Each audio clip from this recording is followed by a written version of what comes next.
Nick Athanasiou, welcome back to another episode of Ouzo Talk, post-Olympics, I might add. Definitely, mate. Look, it's great to be back, and we're going to have a great episode in store. We've been planning this for a while, haven't we? We've been talking about this one for ages, and in fact, the last time that we tried to get this guest, and well, not tried, we did get this guest, the original plan was to actually do this episode, but given the stature of the guest that we have, we thought it would probably be a good idea to do a sort of broader ancient Greece episode first before we did a deep dive into our topic today, which is Alexander the Great. That's right, aka Alex the G. Alex the G.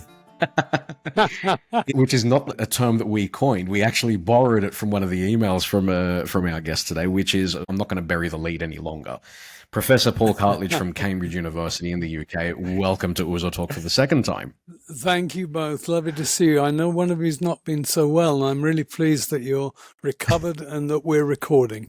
Guilty as charged. Thank you very much. Yeah, I mean, that was one of my biggest fears, that we wouldn't be able to do this episode. So thankfully, everything lined up, and Paul was gracious enough to allow us to do this episode again. And again, Paul is one of these amazing historians and academics who is, I mean, you can go back and listen to the last episode for the full biography, but, you know, as I said last episode, he means a lot to me in terms of my knowledge of ancient Greece. Nick, and I know he's very important to you too. 100%. Look, I think we mentioned the last episode, he's like the Everest of ancient Greece. You know? It doesn't go The higher. Olympus. It can't get higher than you, Paul. Yeah, Olympus. Yeah, Olympus is higher than Everest. I'll take that. And Everest is high, but Olympus is where the gods live. So, yeah. Correct. That's right. Good point. Good point. Well, Paul, now that we have you, we have you here, and we mentioned the Olympics have just finished. What did you make of them, just quickly? No, well, congratulations to Oz for, I think, beating us. We slipped down the table on the last day, but no, I watched quite a lot, and I suppose my standout was the 800 meters that Keely Hodgkinson won. She led from the front. She was targeted by the other runners and yet managed to hold them off. The 100 meters men's, when everyone ran under 10 seconds, and that's, I think, the first time ever. That's absolutely unbelievable. I also like the diving. I don't know about you guys, but I thought the whole thing was beautifully managed. I thought the opening ceremony was too long, and it was a great shame about the weather, and also the E. coli in the Seine, which is not brilliant. And one Irish athlete That's not ideal. Has gone down with something bad, come back from Paris, and he's suffering from the after effects, having swum quite a long way in the Seine. But what did you guys think? Look, we love the result. Australia did awesome again. I think it's our best Olympics ever now, as in gold medal tally. Look, I really enjoyed it thoroughly. The range of sports. There was some unusual ones there. There was some unusual Australian athletes there in the breakdancing, which shall go down in folklore history now. Or infamy. Yeah. Well, no, I really enjoyed it. It's an oddity because they've only had it this time. And then when it goes back to the States, to LA in 2028, you'd have expected breaking would have been continued. But for some reason, it's not on the program in Los Angeles. But what is making a comeback in Los Angeles is cricket. And cricket was last played in... was it 1900 in Paris, I think? That was the last time it was. So it was an Olympic sport, one of the originals, I guess, in 1900. The big difference between the ancient games and ours is that the ancients, had no team sports whatsoever. So anything that involves a relay or anything that involves a team, that wasn't an Olympic sport. Well, we said it in our last episode that was dedicated to the Olympics. I mean, we nominated sports that we thought should be removed from the modern Olympics. Oh. There was consensus on synchronized swimming for some reason. As far as I'm concerned, you can't have an Olympics where there's Muay Thai, but there's not Pagration or pancration, however you want to pronounce it. Well, there's another criterion which could be used, which is if it requires artistic, aesthetic, subjective judgment, it shouldn't be an Olympic event. If it's not clear who's done what, who's won, who's not won, then it shouldn't be an Olympic sport. I mean, that's the criterion. Yeah, yeah. Well, let's ask you the same question. We're going off script here, but let's ask you the same question. Would you like to see Paul Cartledge, the Olympics return to Greece permanently? Oh, yeah. I mean, no question. I don't think it can be an Olympia simply because of logistics. It's far out, as you know, to the west of Greece, and it would be a bit of a hassle. There's no major airport nearby or whatever. But Athens, yes, forever and ever. Why not? And it would save time, save money. It would be congenial. It would be authentic in some degree. It's not completely authentic, but it would be, for the modern Olympics, absolutely fine. I mean, no doubt whatsoever about that. We can end the episode now. Then that's it. Okay. That's over, Paul. we'll drink to that. You Fantastic. guys. Well, we're off to a flying start. Very good. Very good. No bias whatsoever. Quite. Well, look, fantastic start. We should kick things off officially now, Nick. What do you reckon? I think so, Tom. Let's have a drink.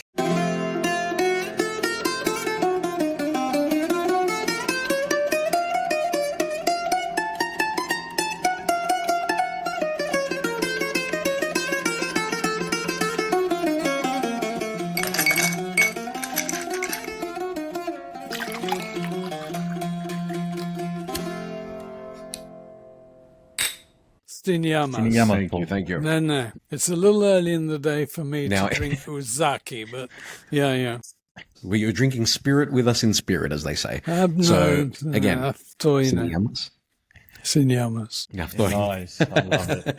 And we need to reiterate the fact that, although Paul is not with us in the studio. Well, not only that, he's not Greek, but he is Greek. I'm Greek in really spirit. Is. That's debatable. Some people might say he's more Greek than Greeks. You've just proved the point. It's a compliment. You speak Greek better than most Greeks I know. No, go on. Well, Nick, do the honours. What are we actually drinking today? Well, because it's still winter here in Sydney and it is pretty cold, we tend to shift over to Tsikodia or Tsipro. Oh, yeah. But thanks to the Greek Providore again, they've given us this amazing bottle from Crete, 35N. Tsikodia with muscat and spinas. It's a quality, Paul. I'm Absolutely. sure you might have that in the UK somewhere. But it's going down a treat for us, keeping us warm. The Cretans are doing well, let me tell you, when it comes to distilling this stuff. And again, we say it every episode, these bottles, I mean, it looks like that sort of, what is it, the Navy strength gin or Navy proof or whatever they call it. Navy rum, yeah. It looks quite similar. Yeah. But yeah, I have absolutely. I've got on the go a bottle of Raki, which is, I think, a little grade one above even Tsikodia. Yeah. Wow. Okay. Is it from Crete? It is. Apocriti name. There you go. It is. That's how you know it's authentic. It is. Fantastic. Absolutely. Just to say, we are, cheers. And I think you were mentioning you never really got sick. You only just got sick recently because you stopped drinking that. I'd gone a few months without getting sick, which is an absolute rarity in my household with two young children. So I put it down to this stuff and the regular consumption of it in moderation, of course. Just one shot is all you need, one shot a day. And I haven't been sick all winter, mind you. So far, so good. Well, so a shot a day. Hipaxilo, as they say, knock on wood. Knock on wood. Exactly. Yeah. And we have another sponsor on this episode as well, don't we, Nick? Definitely. Yeah. Look, we've got to thank Kingsford Smith Transport, George Mavrokordatos again. If it wasn't for people like that, we wouldn't have these episodes going, wouldn't we, Tom? That's right. And again, these guys help out with all sorts of buses. And interestingly enough, Nick, since the guys have come on board, I've been seeing their buses everywhere. That's no word of a lie. I've seen their buses everywhere, doing school trips and whatnot. Again, we've spoken about the fact that they do the church trips, they do all of these things. Yeah. Guys, get in contact with them. You need a bus, you've got a tour group, you've got whatever it is. Get in contact with KST Transport. Yeah, definitely. Well said. And it's funny you say that. I see them too now. Yeah. Now that they're on board, I notice them everywhere. I go, oh, shit, there's another one. Yeah. Another one. They're everywhere. Well done, George. That's right. Thank you, guys. So thank you, KST, the Greek Providore. You guys are amazing. Thank you for making this podcast possible. Now, I'm drinking to that again. Please do. Now, look, we're going to pick up where we left off last episode, Paul. As we said, we want to talk about Alexander the Great. And one of the key things when it comes to Alex the G, as we said, is that There has been a little bit of debate over the years, particularly with our friends and colleagues in North Macedonia when it comes to his heritage. The last time you were on this podcast, we asked you very bluntly, is he Greek or Hellenic? Let's start there again. What is the evidence, and what is your perception of this? Okay, so he spoke Greek. He has Greek ancestry. The North Macedonian Republic is in a part of that near to Macedonia, Greek Macedonia, where the Paeonians lived. The Paeonians were not Greeks. They were conquered by Alexander's father, Philip.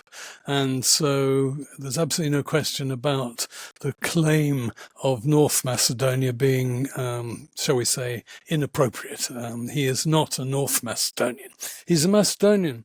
And the one piece of evidence which I always cite, it's going way back before his birth. He was born in the 4th century BC in 356, in the 300s before Christ, or before the Common Era. But going back to the 7th century, so to the 600s, and the early part of it, a poet, famous poet called Hesiod, and he's sometimes been called the equivalent of a Bible for the Greeks, in the sense that he set out the duties, the powers of all the gods and goddesses, and he wrote a book called the Theogony. Well, another of his works survives only in quotations, in fragments, but one key bit of it where he's talking about the ancestry of the Hellenes. So Greeks always, if they're called Hellenes, then there must have been once upon a time somebody called Hellene, who is the ultimate ancestor in the direct paternity line of all Hellenes. So go right back up to the top of the Greeks' family tree, and you'll find a guy called Macedon. Well, you know, that's 7th century. This is before anybody had an interest either in inventing the Macedonians or trying to deny that they were Greeks. And there's a very strong tendency in the 5th and 4th centuries to deny that they were Greeks, because people in the south didn't like them very much. And there was one sort of halfway house, and it's I think a confusion or a complication rather than a fact, that the Macedonian royal house, which was based in the east of the Macedonian area, the Macedonian royal house traced itself back to a man called Argeas. And so in the usual Greek way, they were the Argeadai, which means sons of or descendants of Argeas. And then they went further and said, why was Argeas called Argeas? Because he came from Argos, and that's in the Peloponnese, and absolutely no question that the people of Argos were Greeks. And in fact, Homer, who never uses the word Hellene, he never speaks of the Greeks, interestingly, one of his 3 words for Greeks is Argives, Argaioi. So at any rate, if you want to be in any doubt about the Hellenicity of Alexander, cease to be, do not even consider it, because for all sorts of reasons, the Macedonians collectively, the Macedonian royal house, were Hellenes. There you go. There you go. Thoughts on that, Nicholas? Look, I don't think anyone could have articulated the way Paul did. Well, to be fair, I've never heard anyone articulate it quite like that. I mean, that goes right back to the roots of Hellenicity, as you said. Yeah. A great word. What I found interesting was did you call them the Paeonian race or people? Paeones. Paeonian. Yes. Paeones. Yeah, Paeones, yeah. So who were they and what language did they speak? We don't know, because they have left us none of their writing. And I should have added, I will add now, one of the arguments against the Macedonians being entirely Greek, such that there's no question but that they were all Greek, is that their language, their native dialect, what you might call their idiolect, was larded with, it contained lots of loan words that were not Greek. And they came not from the Paeonians on the west, but from the Thracians to the north and to the east of them, Thrakes. And the Thracians lived in what's roughly Bulgaria today. And Philip conquered them as well. And so Alexander's inheritance in terms of geopolitics is the entirety of the northern Greek sphere moving up towards the Danube. He himself campaigned to extend his kingdom even further north up to the Danube. He liked to have a river as it were, natural frontier. So you've got the Paeonians on the west, and you've got the Thracians on the east, and we're not able to read either. We know much more about Thracian because Thracian words and so on are used by Greeks. They're quoted by Greeks, but Thracian texts as such have not survived. And there's one reason for that, which is that the lingua franca, as we say, the common language of the North Balkans was Greek, but it was Macedonian Greek as opposed to Athenian Greek or Spartan Greek.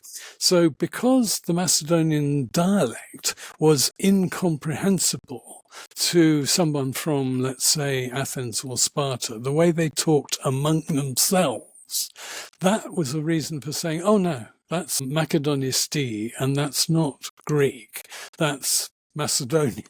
And so on the other side, all their written texts that survive, the inscriptions, the epitaphs, the regulations for how you must behave in a gymnasium and so on, all standard Greek. So there's absolutely no question but that any Macedonian Greek who was literate in standard Greek, not Macedonian dialect Greek. Wow. Very interesting. But you just brought some interesting points. I was going to ask, how do you behave in the gymnasium? But before we get to that, you mentioned Macedonia was named after a guy called Macedon. Was he from Argos? Where was he from? Where did he originate? This is simply a family tree. It's, if you like, plucked from the air, but it's a systematization of general views which are not yet written down for the first time.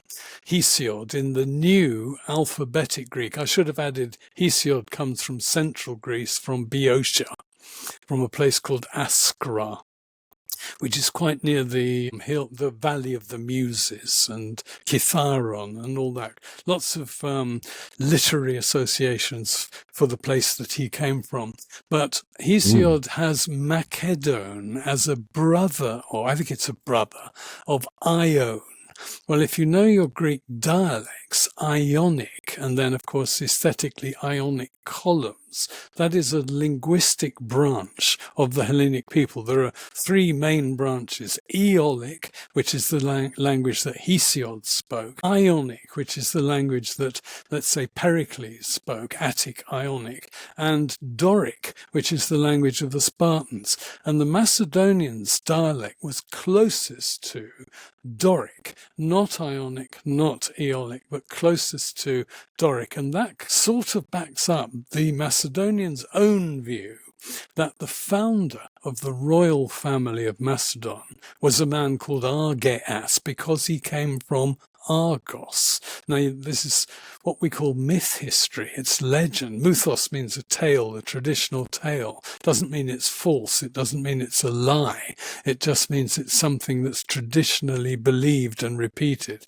And so the Macedonian royal, if you like, propaganda, who founded our royal house? Argeas, who came from Argos in the Peloponnese. I mean, you just mentioned the word mythos there. You know, I can't help but think I recently read our friend Stephen Fry's book, Mythos, of the same name. Amazing book. I'm not sure if you've read that book, Paul. I have. I've just been corresponding with him today. He's a friend of mine, and we share a passion for cricket as well as for ancient Greece. Yes. Anyway, we were talking about various things together, but I thought you were going to say beer, Tom, because of course a very good beer in Greece is Mythos. Quality. So, yeah. Quality.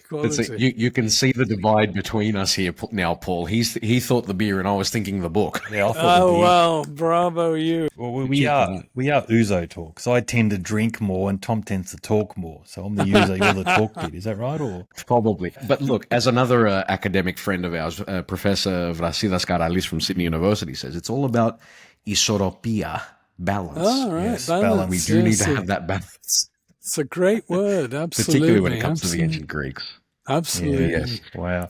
Look, Well, let's get stuck into Alexander the Great, Alex the G, as you've called him.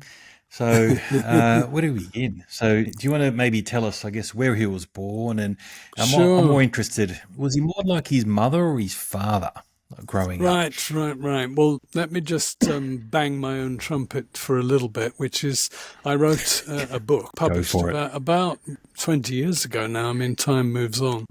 And I subtitled it The Hunt for a New Past. That was meant to be a pun because Alexander loved hunting. And he hunted wild boar, he hunted lions, goodness knows what. Anyway, his parents were Philippos. The Macedonians pronounce that Bilippos. The PH becomes a B sound. And his mother was Olympias, and she was Greek in the sense that she wasn't Macedonian Greek.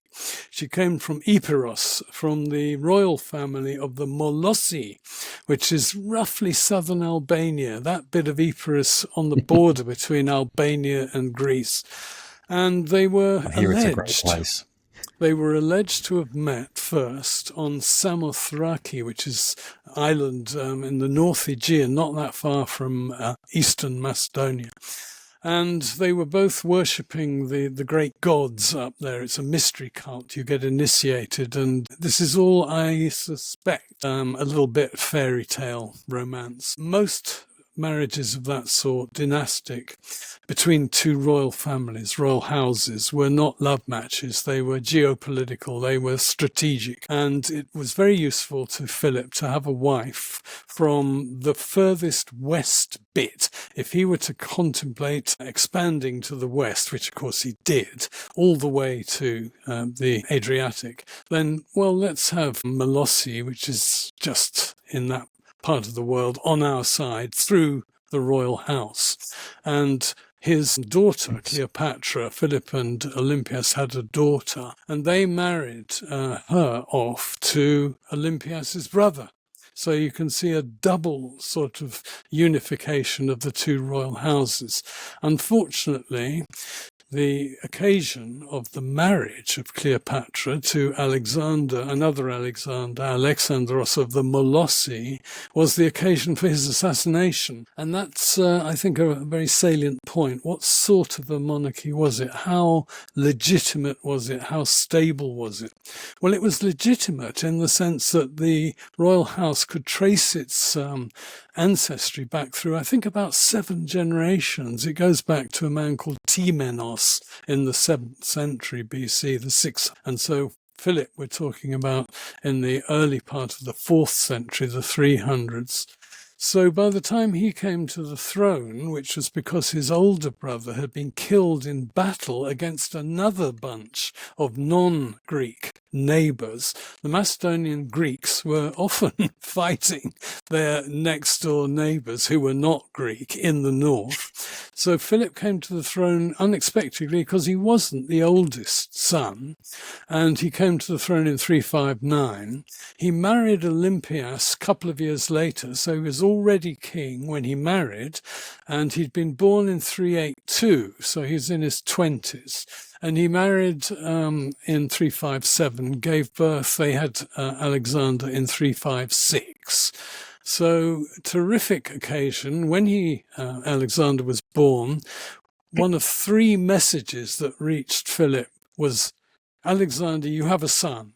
Secondly, your Premier General has just won yet another battle against yet another bunch of non-Greek neighbours. And thirdly, your horse has won an Olympic wreath. There was only a victory. You didn't have a second or third, and you didn't have a value prize at the ancient Olympics. You got an olive wreath. Your horse has won the horse race at the Olympics. And of course, that was very Greek. The Olympics were all Greek. They were pan-Hellenic. And Philip was going to go on, I mean, we're speaking somewhat in hindsight, to conquer all mainland Greece, to make himself the first ruler of a united Greece since Agamemnon. And Agamemnon, we think, is probably mythical in Homer's Iliad. So Philip's going to make the most of victories in pan-Hellenic athletics and equestrian events, and he did indeed do that. So we've got to Alexander's birth, 356.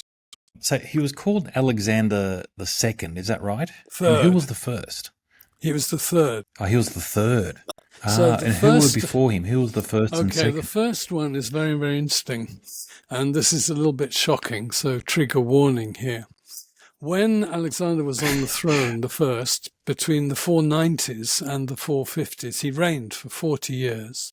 In the middle of that, as I'm sure every good Greek knows, the Persians invaded Greece twice, 490 BC and 480-479, to try to add mainland Greece to the Persian Empire, which is going to become a very salient point of our discussion later on of Alexander. They failed. They were beaten at Marathon by the Athenians and the Plataeans, and they were beaten 480-479 in Salamis, a naval defeat, Plataea, a military defeat on land, and Mycale, a amphibious engagement on the coast of what's today Turkey. Well, now, Alexander features, Alexander I, in the history of the Persian Wars by Herodotus. Herodotus, the first historian, really, of Greece, indeed the first historian in the whole wide world, in the sense that here's somebody telling not just a story, not just propaganda, but fact-based and evaluative, without an agenda except to explain why, extraordinarily, a few Greeks were able to resist and defeat this vast horde of non-Greek invaders from the east. At any rate, point of the story, Alexander I, king of Macedon, was then a subject of Persia. Before the Persians invaded, the kingdom of Macedon had become a vassal state of the Achaemenid Persian Empire. So Alexander, as presented by Herodotus, is in a sticky position. He's caught. He's a Greek, but he's on the wrong side. And he makes the best of it by trying to, this is in Herodotus, persuade the Greeks to, as it were, give up. Don't fight it out. And he got into trouble after the victory, because why didn't the Macedonians fight on the side of the Greeks? They were on the wrong side. And this was a very big stain on the Macedonian royal house, one which Philip and Alexander were exceptionally keen to rid themselves of. And that's one motivation. There are many, but one motivation for their anti-Persianism was because of their ancestral guilt about being on the wrong side in the Persian wars of the 480s. Yeah. How do we see this in the lives of Philip and Alexander III? Are they making very direct attempts to right the wrongs of their ancestors? Well, absolutely. So I mentioned before that Philip was very keen to magnify anything that he achieved in a pan-Hellenic, all-Greek context. There are some of us, it's slightly disputed, but I think that as early as 346, so that's 10 whole years before he actually declared war on Persia, but as early as 346, he had in mind a Persian invasion, some sort of expedition into Asia, which would liberate Greeks from the Persian Empire. And that was a major propaganda point, and indeed a serious realism point. I mean, it actually was the case that Alexander, when he did go over 334 BC, he liberated many Greeks who'd been living in Western Asia, Anatolia, for hundreds of years, since at least about 1000 BC, so 600 plus years. They had been in the Persian Empire since the early part of the 4th century BC. The century before, the Athenians had fought to liberate those Greeks and had to some degree succeeded. Then along comes Sparta, who then sells those Greeks back to Persia in return for Persian money against the Athenians. This is very Greek. I'm sorry about that. Spartans. Well, you did give us a trigger warning. So I want to touch on Alexander the Great's upbringing now. So before we get to Philip and Alexander's relationship, it sounds like Alexander had like an amazing education growing up. He had the best of everything. Yeah, he had two main, what we'd call tutors, I suppose, both free, interestingly, not slaves. If you were an Athenian and you were well off, you could have a household slave, somebody you owned, who very likely wasn't Greek, but of course was Greek speaking, who would then be your kind of teacher and your tutor. But Philip and Olympias hired two Greeks to teach, non-Macedonian Greeks, to teach him. And one of them in particular, a man called Leonidas, he was very fond of. So that many years later, when he was in Asia, he's campaigning, he would keep in touch with him. It's very interesting. We hear about correspondence between Alexander and his early tutors. But the one, I suppose, is most famous, and this is something that particularly appeals to me, but when he was about 13, Alexander was given for his main, now we would say higher education teacher, not quite university level, but secondary level, but high grade, Aristotle. Now, Aristotle was the son of the royal physician to Philip's father. Amyntas III had a physician, a Greek from Olynthos and from Stagira, which is just that part of what's called Chalkidiki, the sort of claw that goes down south into the North Aegean. And he hired this man, Nicomachus, who was Aristotle's father. So Aristotle was hired when Alexander was 13 by Philip, I think partly because of that personal connection between his father and his father's physician. Aristotle was a genius, probably the smartest guy in the entirety of the Greek world at that period, and one of the smartest guys ever. And unlike his father, who was a practicing doctor, yes, Aristotle was very, very interested in medicine, in biology, and in botany, and goodness knows what. But he was a universal genius. So he was a kind of polymath who was more interested in teaching and researching than in practicing any particular profession. And he set up a school in Athens later, and it was in a grove, a sacred area called the Lykion, which is still the Greek word for a lycée in French, an educational institute. And so Aristotle's school has terrific descendants. Lots and lots of people looked back. They commented on his work. And still today, people think Aristotle is worth reading, not only for his scientific works, but also for his moral, philosophical works. At any rate, we don't know what Aristotle taught Alexander. He was in Pella, which is the capital of Macedon, for about a year. And one assumes that he will have taught him something about botany, biology, marine biology, as well as other animal biology, human and animal, and philosophy and logic and mathematics. Aristotle covered the waterfront. So whatever Alexander learned or whatever he derived from him, he will have been given a terrific grounding in all sorts of things. And there's one particular thing, much later on, Alexander goes off to Asia in the wake of his father's assassination to go and conquer the Persians.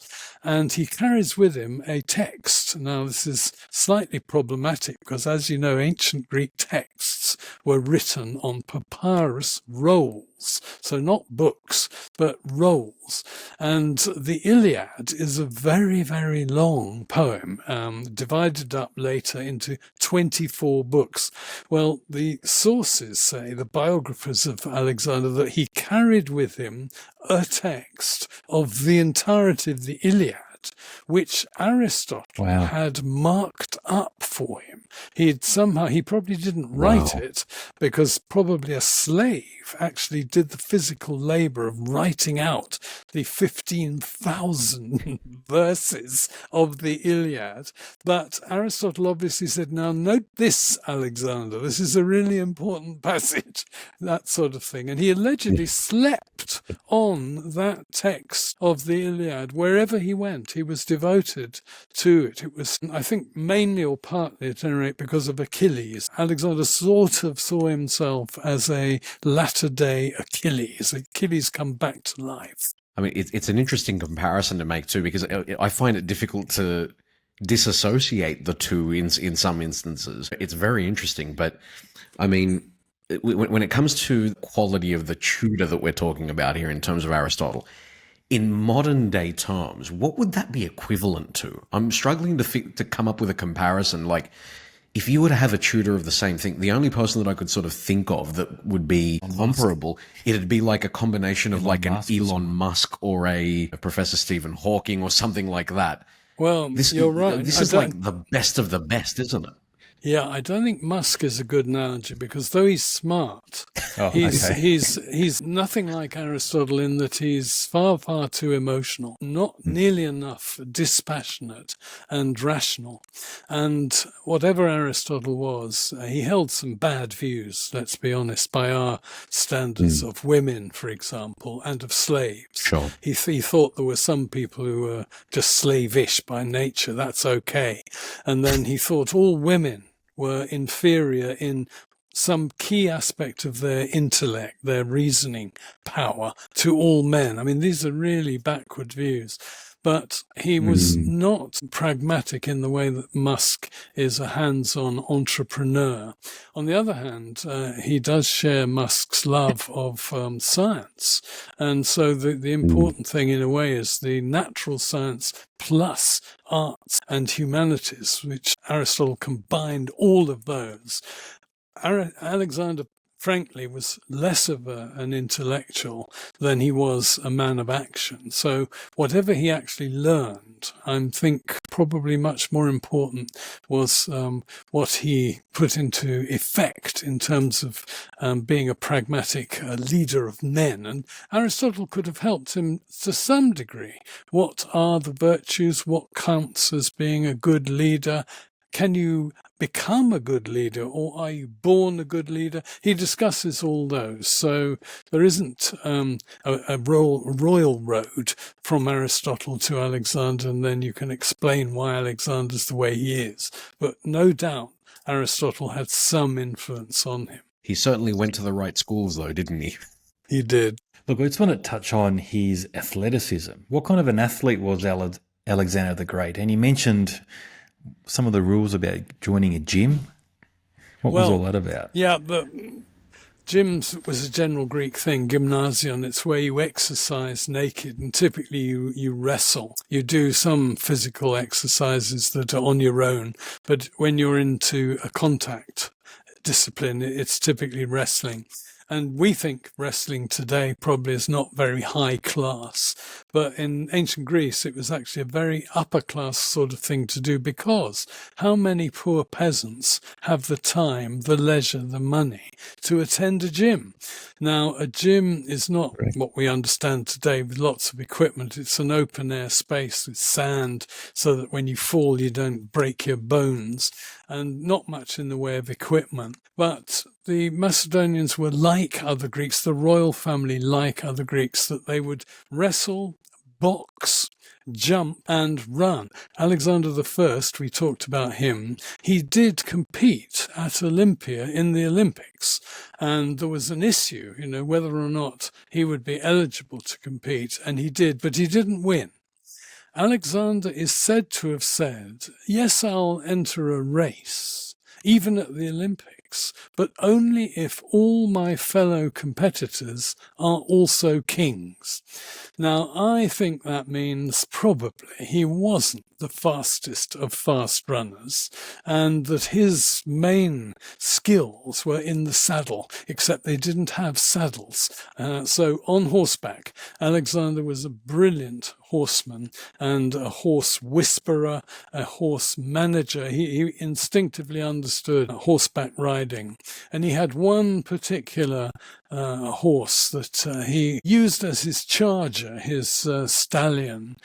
And this guy, this horse, he was with for many, many years together. So in other words, he broke him when he was still a colt, and then rode him as his war horse ever thereafter until he died in what's today Pakistan. His name was Bucephalas, which means ox head, Cephalos, and because he had a blaze on his muzzle, a white blaze in the shape of an ox head, and the two of them were inseparable, really.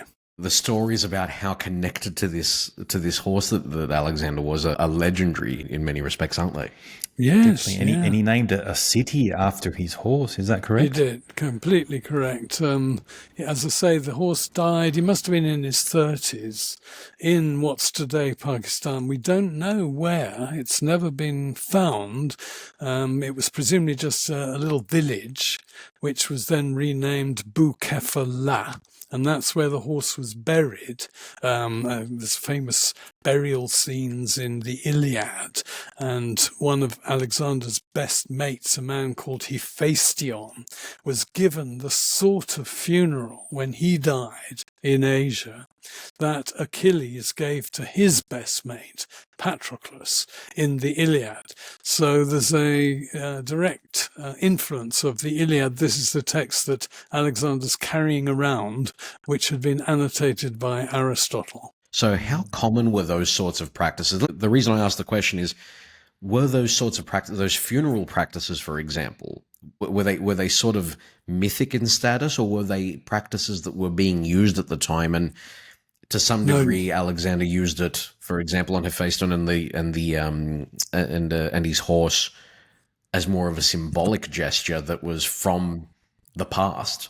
Partly a tribute to Homer, but totally exceptional, because most ordinary horses probably wouldn't be given a formal burial at all, no ceremony. And most ordinary Greeks, men and women, would be buried in a very simple grave.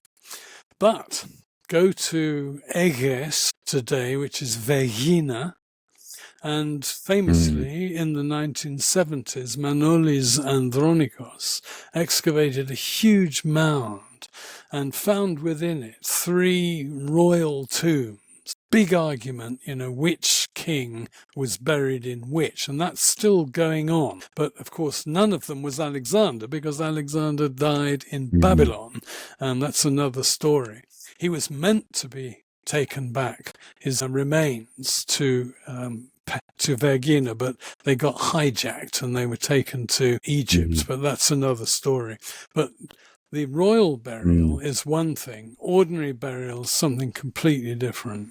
I have to say, I was in those tombs some years ago, Nick and Paul, and it was absolutely unbelievable to be standing in those places and to see things like that wreath, the golden wreath that was being used. I mean, I struggle to think of any other tomb or a sort of funeral rite or anything like that has been so well preserved, other than some of the a lot of the stuff in Egypt. This is an impeccable example of archaeology and an insight into the funeral rites of these of this particular group of people, isn't it?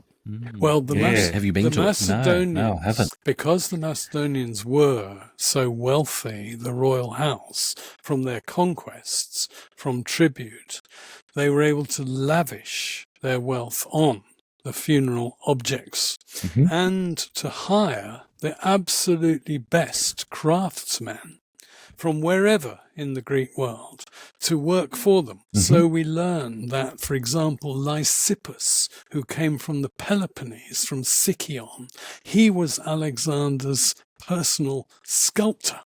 And we learn that, and so on, so on. There are other people who are specialists in other crafts, and Alexander was able to hire particular geniuses. So this goes back to Philip, for sure, that practice of hiring the very best. Just on Philip, I just want to get back to their relationship. What was that like? So here it was a checkered relationship they had, Alexander and Philip. No.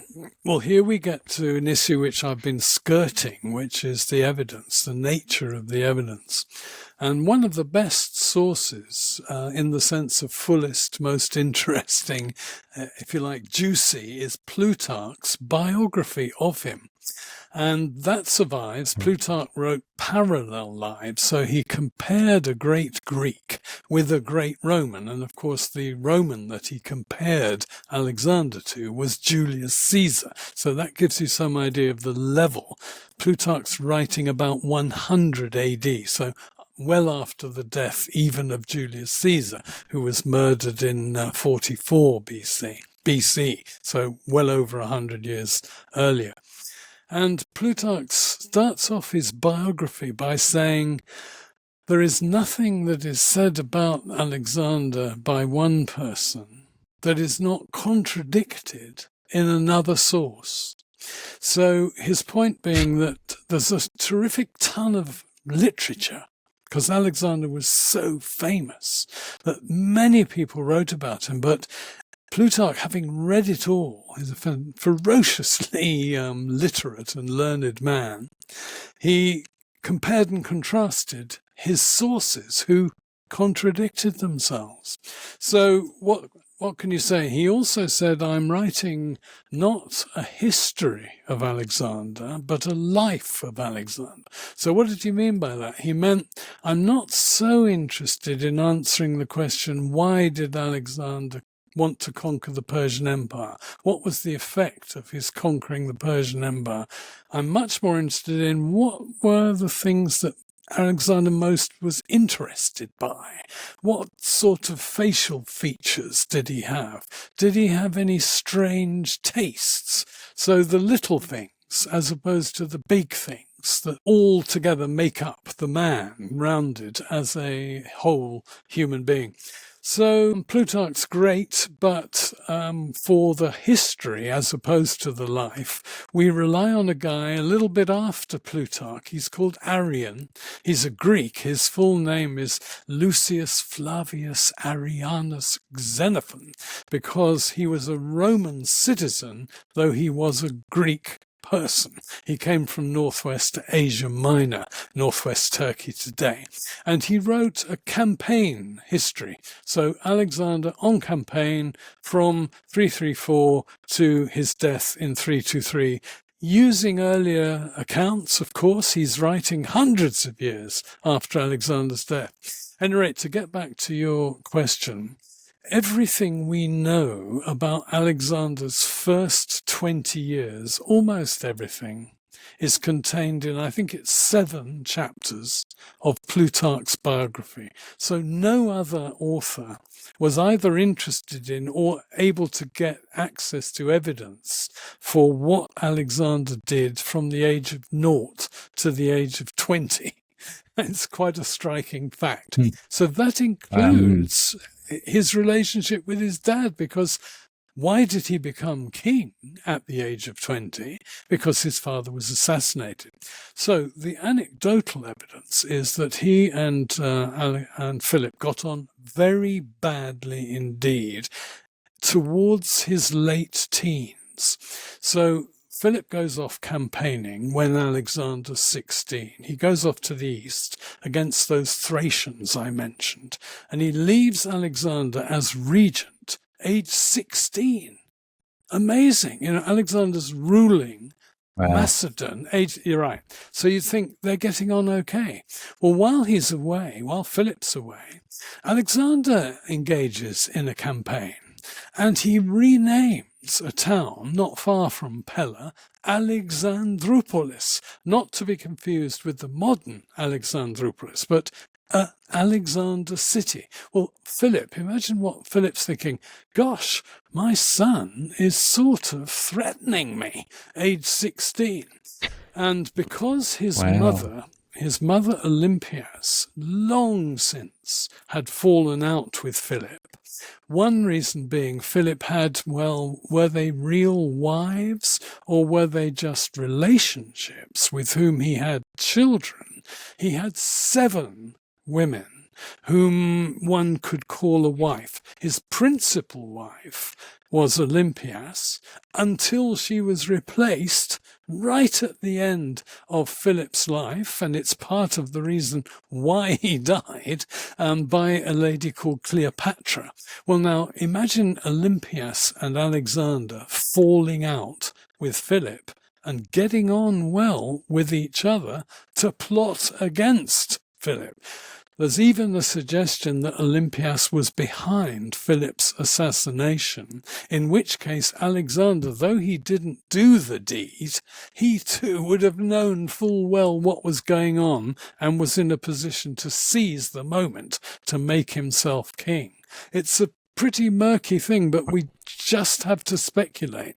So is that your view? So you think Olympia yes, definitely I am. Behind it, or what's your view on this? Well, there's this is again an anecdote, but later on, once Alexander's become king and he's off campaigning, well, his mother's still on his back. She sends him messages. This is what you should do. This is what you shouldn't do. And he says, my mother charges me a very high rent for the 9 months she housed me in her womb. I think that What a comment. I think that's rather good. So I think Alexander wanted, once he'd become king, I think he wanted to be his own man. And so he's got rid of his father. He's off his back. He also wants Olympias off his back. And so he doesn't exactly fall out with her, but there's no closeness, if you like, after he becomes king. Is this why he never wanted to come back? It's been suggested. I mean, it's very notable that he never married a Macedonian woman, which would have been the absolutely bog standard thing for a king of Macedon or a future king of Macedon to do. Of course, age 20, he wouldn't normally be married. So his father died before Alexander would have reached the age of marriage. But by the time he was of a marriageable age, very significantly, he married 3 women eventually, all at the same time. I mean, he didn't marry them all at the same time, but they were all simultaneously his wives. None of them was a Greek or a Macedonian Greek. They were all Iranians, Asians. Wow. Yeah. Right. Interesting. What is the marriage age? Just typically for a Greek male, this is a certain age. Yes, I mean, there's a very, in a way, crude thing. But if you've lived to the age of 20, statistically, you're likely to live till you're 50. Quite a few live beyond 50. So if you get married in your late 20s, you have children, by the time they're of an age, in other words, to be adult and succeed you, that's 20 to 30 years later. It all works out. So typically Greek males, free adult Greek males, wouldn't marry until they were, 25 minimum, normally 27, 28, 30, that sort of period. I mean, we've covered that sort of early life, I guess. We've skimmed over, the early life of Alexander, his relationship with his father, his tutors, his education and whatnot. In any of what we know about Alexander during that period, was there any indication, do you think, that he would be genuinely great to some degree, let's say? Yeah. Well, I've given you what was different about him? I've given you one example. When he was made regent, age 16, he didn't just sit in Pella. He took off, conducted an expedition, successfully defeated, I forget which of the non-Greek neighbours, and then renamed their principal settlement after him, Alexandroupolis. So that was one sign. Another famous incident in his youth, I mentioned indirectly, when he tamed Bucephalus. He had some extraordinarily exceptional quality as a horseman, as somebody who would ride a horse and eventually, of course, into battle, into many battles. So those are the two that stand out. And apart from that, the seeking for independence. He and his mother, as I said, fell out with Philip. At one point, they were both exiled from Pella by Philip, and so were sort of waiting in the wings for things to improve, which they did when Philip decided to marry Cleopatra, that's his daughter, the full sister of Alexander, to Alexander of the Molossians in 336. Okay, is that Cleopatra that you mentioned, was that Attilas's niece? No, this is at Philip the wedding. I think I read an article. The other Cleopatra. Okay, I mean, there are many Macedonian Cleopatras. I mean, no, really, it is a Macedonian Greek name. And so the one you're thinking of, the niece of Atlas, is the woman that Philip married last. So she's his seventh wife, and he married her in 337, and she was pregnant in 336, and so Alexander might have thought, this is the first Macedonian Greek woman my dad's married. He's 46 now. He's just fathered. Well, what if it's a son she gives birth to? As it happened, it was. Maybe that guy's going to be brought up to be my rival. I won't be the successor. And that ties in with the fact that when Philip planned his campaign, he was already planning to go to Asia when he was assassinated. Alexander was not part of that expedition. He was to be left behind in Pella. So there are all these reasons coming together. At any rate, that's the Cleopatra who is the niece of Atlas, the wife of Philip. The other Cleopatra is Alexander's daughter. Alexander's sister, who is Philip and Olympias' daughter. So now, obviously, we start to move into, these campaigns, amazing campaigns that this individual sort of led.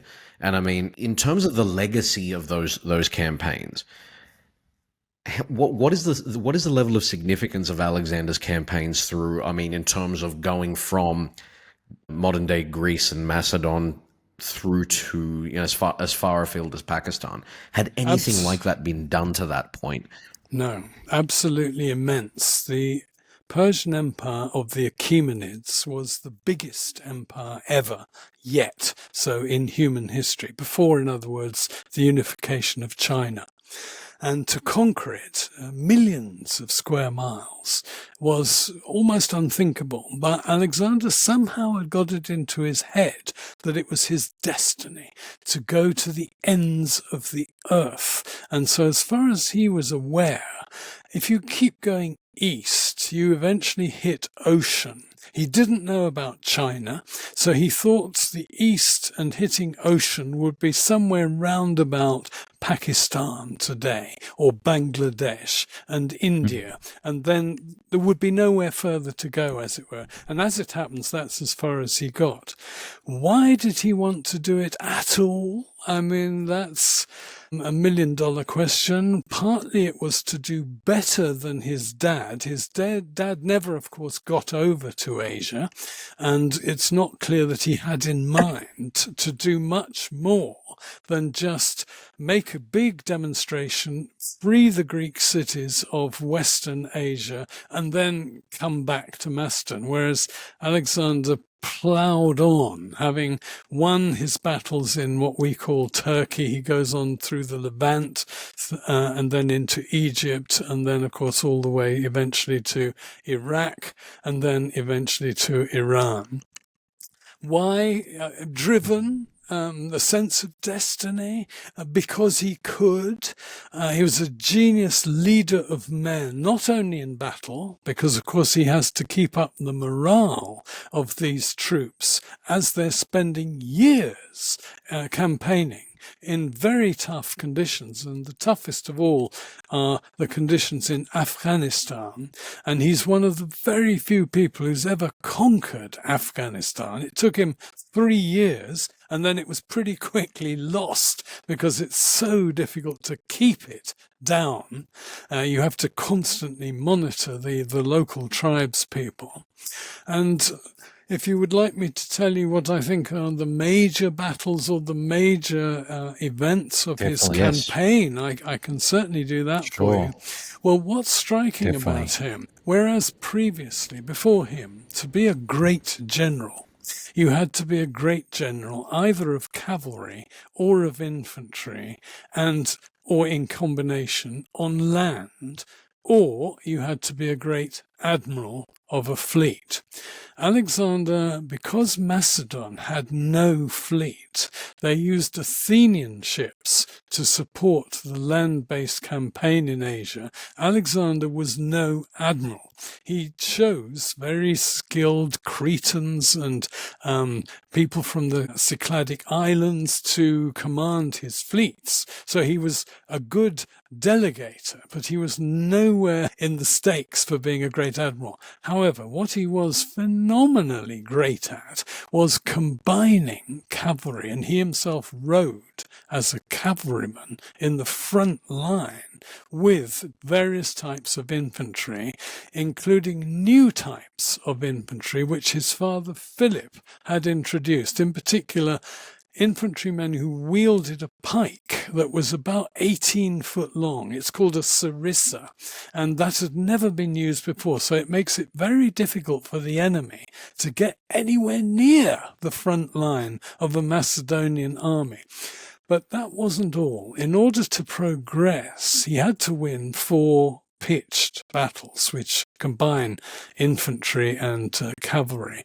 And he was fighting sometimes against chariots with scythed wheels, so that the wheels would chop you to pieces.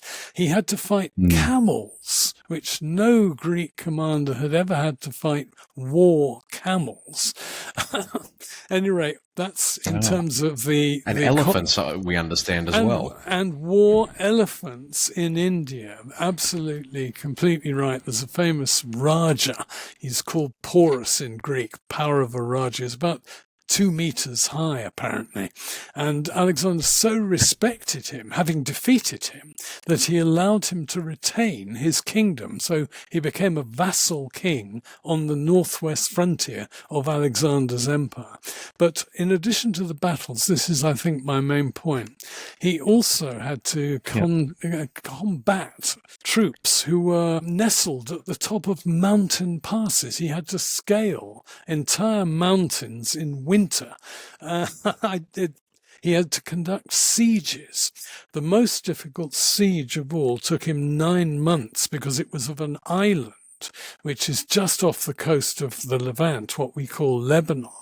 And he was fighting against the Phoenicians of Tyre, Tyre, and he had to build a causeway to get to the island. Remembering that he didn't have very good fleet, he can't besiege it by ships. He has to attack it with troops, land troops, and it took him 9 months, but he so impressed the navy of his opponents that they came to his side. They decided that they would abandon the Persians. They were Persian subjects, and they would become subjects of Alexander. I mean, this is one of the most amazing aspects, I think, personally, of Alexander, in the sense that wherever he went, he seemed to, a couple of things would happen. He would either adopt or sort of integrate the culture and the leadership and whatnot. He was very adept at bringing them onto his own side. Absolutely. I mean, are there any other marrying into the families and whatnot, particularly with his generals and whatnot? Can you talk a little bit about the significance of that? I mean, I can't think of any other example in antiquity where that sort of, I mean, I'll call it progressiveness, but I mean, where that sort of approach was taken. There is a parallel, and it's a direct one because I think it's influenced, and it's the Roman Empire. because the other great ancient empire, which pretty much covered the extent of Alexander's, though of course the Romans went way west, which Alexander didn't. He got only as far as Greece. He didn't invade Italy. His successors did. The Roman Empire, likewise, was very light in terms of its bureaucracy, using the locals, whom they raised up to the status of being Romans, though they were Syrians or Greeks or whatever they were. They were given Roman citizenship. Alexander had a notion, which was you have a Greek, a Macedonian usually, on the very top of the subdivisions, which were called satrapies, and these are the Persian original provinces, like a nomos in Greece. So you have at the top the governor. He then has a military commander and a financial controller, and their job is to keep the peace, to raise the tribute, and he would incorporate native sounds disrespectful, but I mean indigens.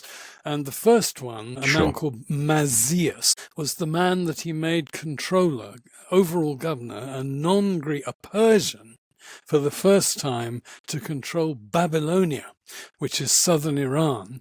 Very significant province, rich and full of tradition, a major province of the old Persian Empire. So your point that Alexander somehow was able to insinuate himself into the local population, absolutely correct. He got into trouble, though, in one very important regard. He so valued his Persian followers, his non-Greek Asiatic followers, that he wanted to incorporate them in his royal court, together with his Macedonian Greeks and other Greeks who weren't Macedonians. They hated the idea. They couldn't understand why Alexander was willing to treat barbarians, because for Greeks, barbarians are on a lower level. If you don't speak Greek, you don't worship the Greek gods, and you don't practice Greek customs, you're an inferior, you're a barbarian. Alexander was raising them up to parity with them, and they thought that was terrible, and they rebelled. And if you like, plots against Alexander's life were discovered. They may have been invented, but nevertheless, Alexander was said to be worried about being assassinated, as his father, of course, had been. Wow, great stories. We'd go forever with this, couldn't we, Tom? Definitely. I just want to touch on... We'll spare you, Paul, don't worry. We will. I just want to touch on Alexander. He was a king that would fight in the front line. Yeah. And quite often, most of his battles, he was outnumbered. So I guess my question is, was he the main guy for the strategy moving forward? Because you talked about the siege at Tyre, Battle of Assos, and all the other battles he's done. Who came up with a strategy to, heavily outnumbered, to take on an enemy, sometimes twice the size, and come out victorious? Who was the main guy behind all that? He is. There's no question but that in the Council of War, he had his own view. He wasn't just waiting to hear what other people said. And it may be exaggerated, but he had a difference of opinion quite often with his senior general, whom he had inherited from Philip, a man called Parmenion. Macedonia is made up of what we call cantons. So you've got on the east is where the palace and the old Macedonian royal house lives. Then go west and you've got, some people call them barons, and basically it's more upland, whereas the east is more lowland. And one of the provinces, one of the baronies in the west, produced this man Parmenion, who was Philip's premier general. Well, there was a story that Parmenion would say, Alexander, if I were you, I wouldn't do what you're proposing to do. To which Alexander replies, but you're not me. And therefore I'm going to do what the hell I want.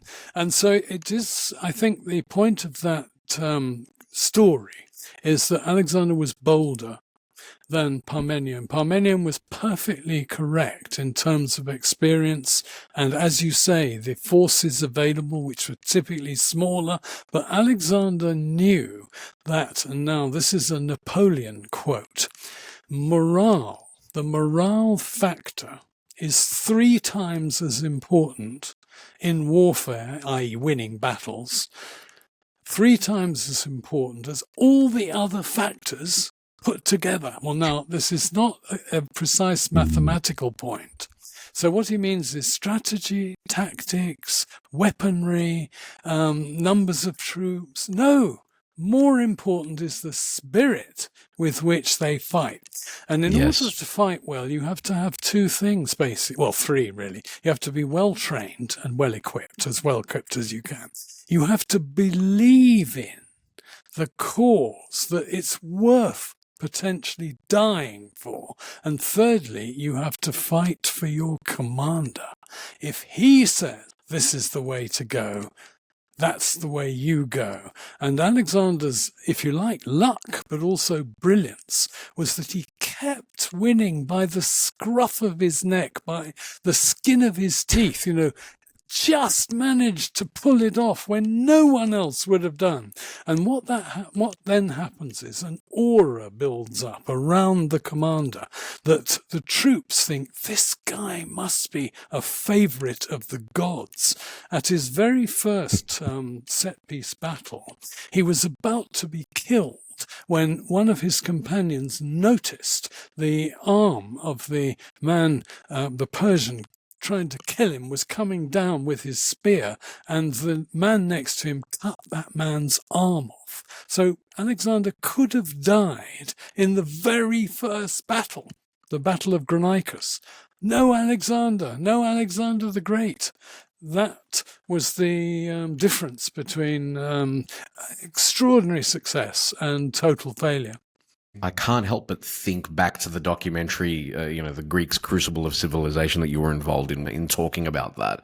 The story of Cleisthenes and the fact that he was inspired by the heroes, and that the aura that would have created, and the level of inspiration that would have created. Absolutely. In many respects, did Alexander aspire as well to that heroic standard? And was that what was effectively rubbing off?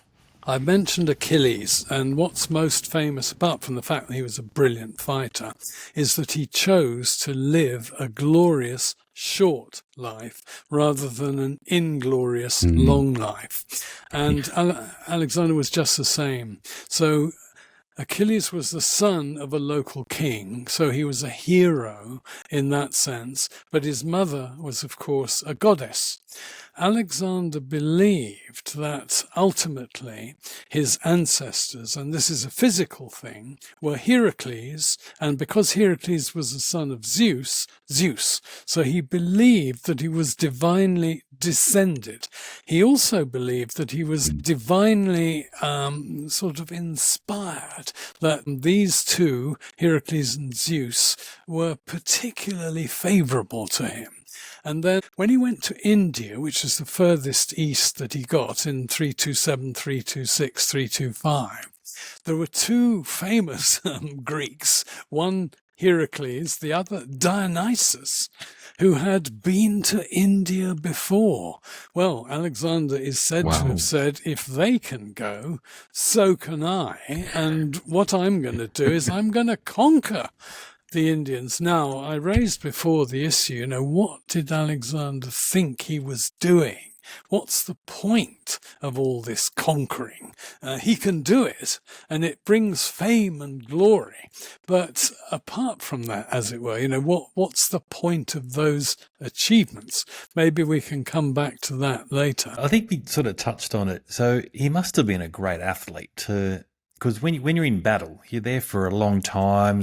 There's a lot of physical strength.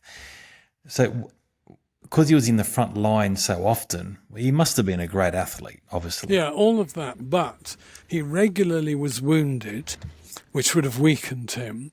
And he went swimming. He went swimming and he caught some, E. coli or whatever it was, and he was at death's door. So he had... Not unlike the Olympians. he had the best physicians. As I was saying about the craftsmen who made the goods that went into those tombs at Vergina, Alexander was surrounded by the greatest experts, the greatest geographers, best philosophers, best doctors. And one doctor in particular is said to have not once, but more than once, to have saved his life when others would have died. So yes, on the one hand, he was a terrific athlete, prodigiously strong. On the other hand, his body was taking a hell of a battering quite regularly throughout his campaigning career. So how many times did he come close to death? More than one could, if you like, count up easily, because I mentioned when at the very first Battle of the Granikos River, he was almost killed. Mm-hmm. That's just one example, but that must have happened, again. It just wasn't such an obviously significant instance. One reason it was significant was that the man who saved his life, Alexander later killed in a drunken rage in 328 in what's today called Samarkand in Uzbekistan. It's Marakanda in ancient Greek. So apart from that, there is one famous, notorious instance, and it doesn't reflect entirely well on Alexander. He's conquered the Persian Empire. He's got rid of the royal dynasty. He is the king of Persia. He's the king of Asia.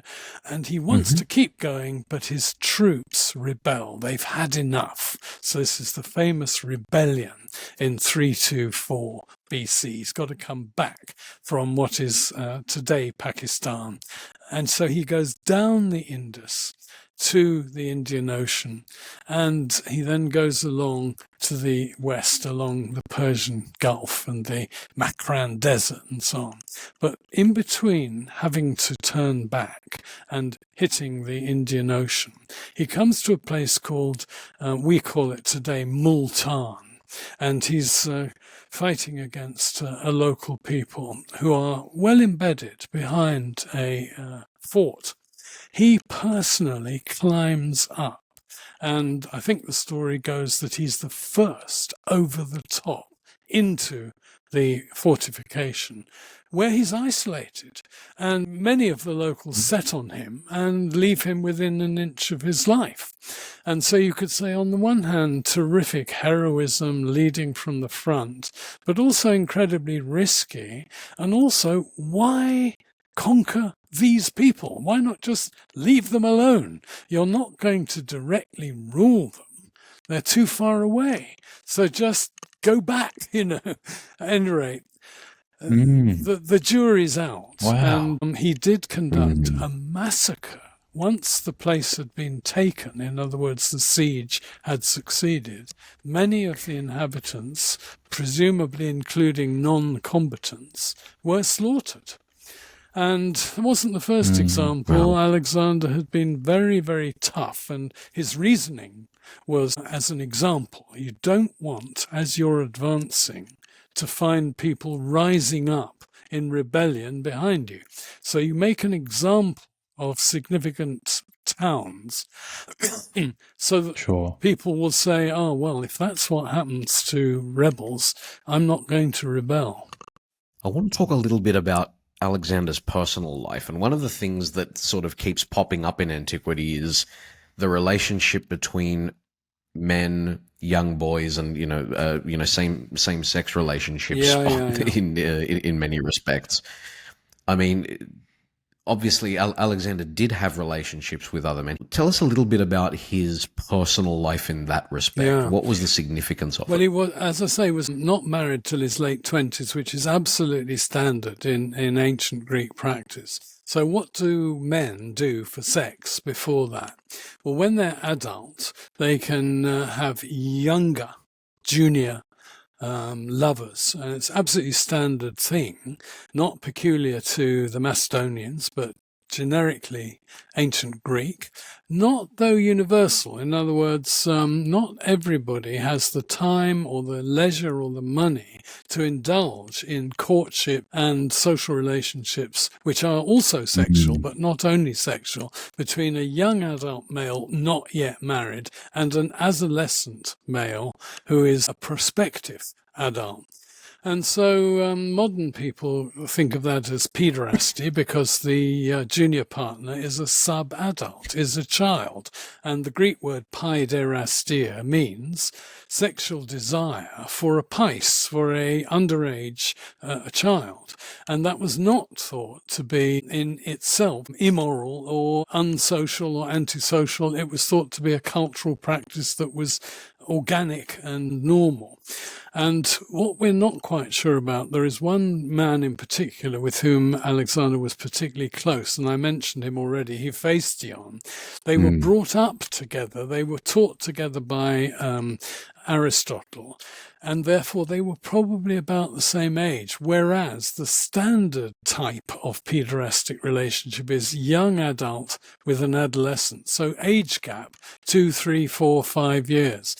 We don't know the names of any other males with whom Alexander is said to have had sex, apart from one Persian eunuch. And so that's another example of how unusual Alexander was, that he gets to Babylon and he finds a Persian boy. Mary Renault wrote a novel called The Persian Boy, and it's about their relationship. She wrote lots of novels of a homosexual kind. And this relationship obviously was transitory, was short-lived because Alexander moved on. But nevertheless, it was thought to be very meaningful for him. Other than that, he had sex with adult women who were all, as I've said, non-Greek, and they were Iranian. So he had a lady called Roxani was his first wife, and then 2 Persian princesses were his second and third. And before that, he'd had a relationship with a half-Greek, half-Persian woman with whom he had a child, and they called that child Heracles. And so he's not asexual and he's not homosexual, he's sexual. Yeah. You know, that's just how you want. That's how it was. He is said to have said, there are 2 things that remind me of my mortality, that I will one day die. In other words, he doesn't want to die and he wants to be immortal like the gods. One of them is sleep, the other one is sex. You reminded me of a quote again. I'm mentioning Stephen Fry here, but there was a quote during his debate with. Well, it was actually on the Parthenon marbles, actually, and he said something about pederasty. He said by no means was Greece a perfect society. Pederasty was rife, but heck, I went to a public school. There's nothing new in all that.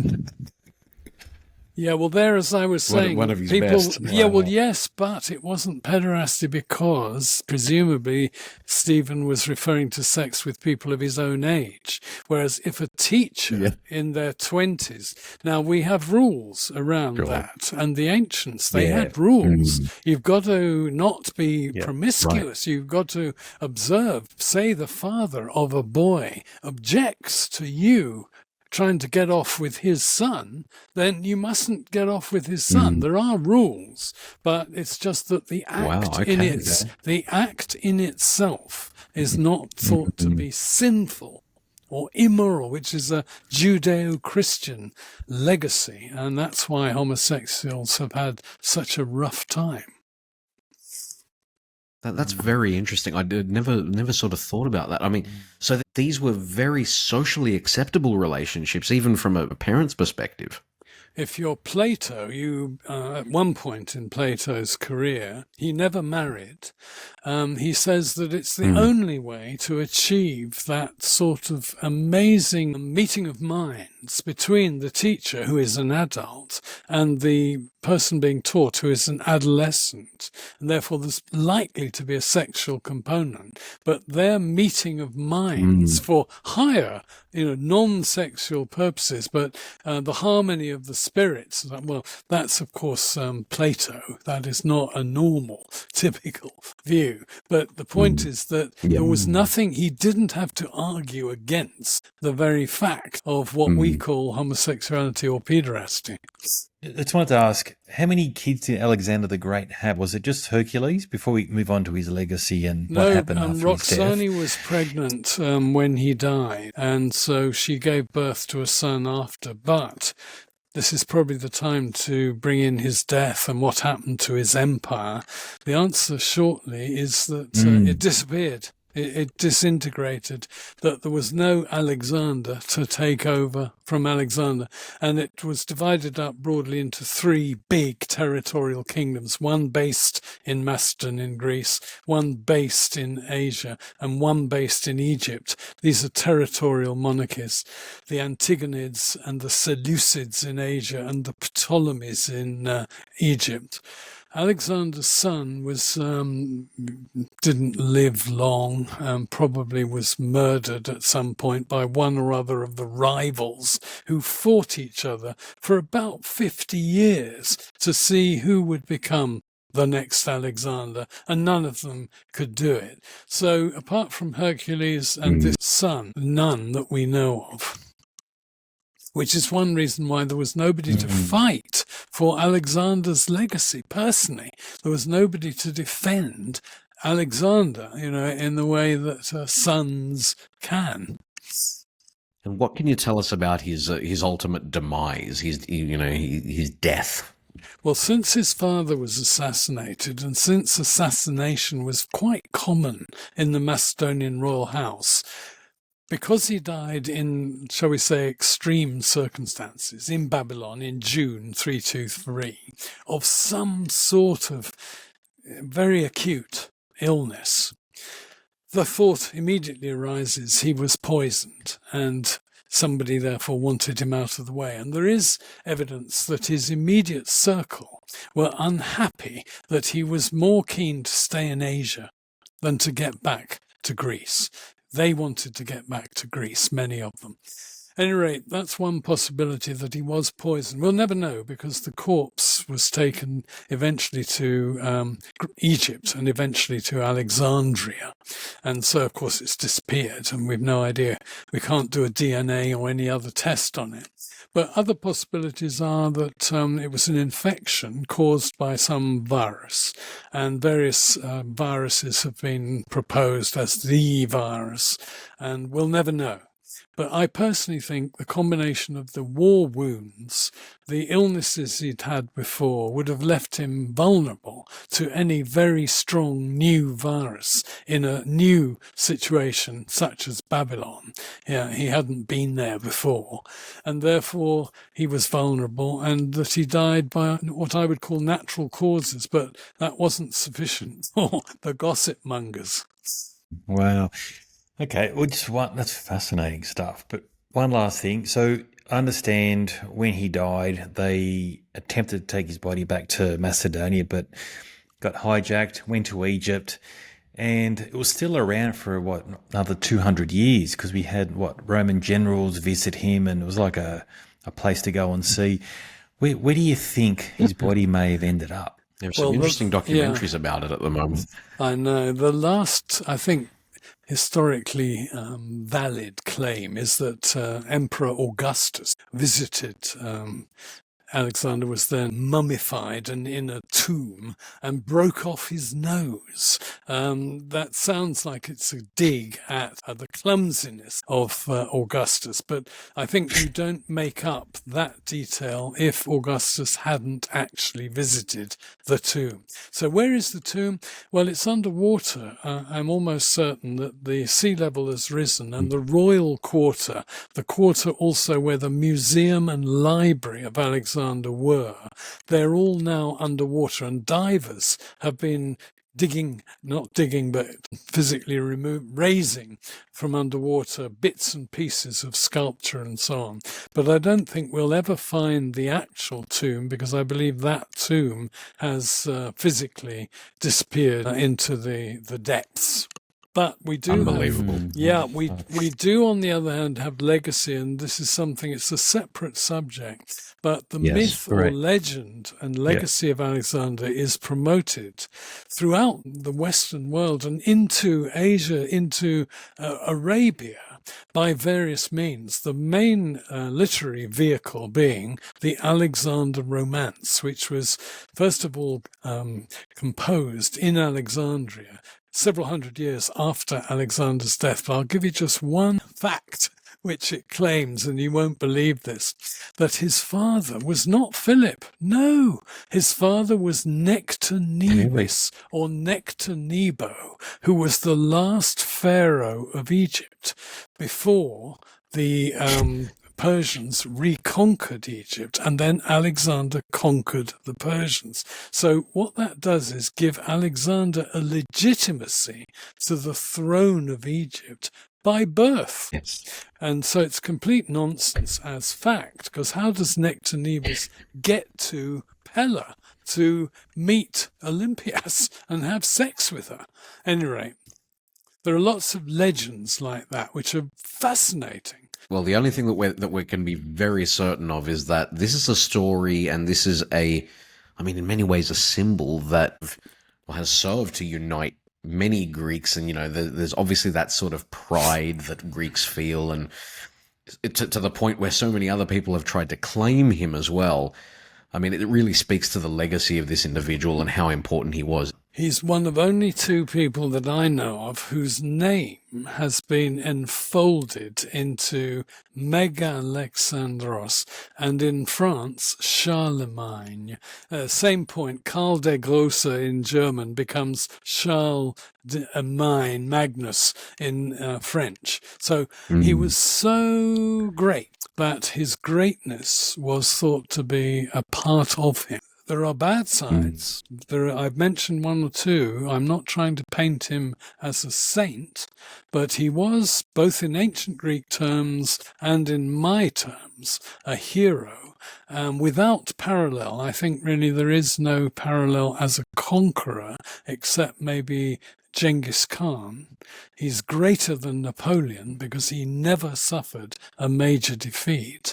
And on the other hand, his legacy in terms of literature and art, the whole of the Middle East was Hellenized by the conquests of Alexander the Great. Whether he intended that, whether that was the point or it was just a consequence. For example, the Buddha, an Indian person originally, is first ever portrayed as a human being. There'd been no statues of the Buddha until after Alexander the Great. The Indians of that time, in the 3rd, 2nd, 1st century, they thought it was so natural to depict even a great divine person as a human being, which was a very Greek thing. So he's had an impact on other cultures, in this case Buddhism. Absolutely amazing. I mean, that could be a podcast all of its own. The artistic impact of those conquests. Absolutely. There's so many ways. Yeah. There's so many ways that we could look at this. And even his influence. You mentioned Napoleon and Julius Caesar. I'm sure these great kings and leaders would have had a massive influence from Alexander the Great and people today, right. I guess. So the legacy continues to live on. It does. Yeah. Now, I'm not a monarchist myself. I don't know about you guys. I'm a very determined Republican. So I'm not keen on the influence of Alexander being positive insofar as he was a king. But in all other ways, I'm willing to give him a free pass. I'll agree with you on that. Nice, Paul. We could genuinely talk we could dedicate an entire series to Alexander if we really wanted Absolutely. to. But I mean, the key thing is, Professor Paul Cartledge has written books on the subject. Look up the catalog. Those books are by and large available all over the world. I mean, just jump online. I'm sure you'll be able to find them. Even YouTube.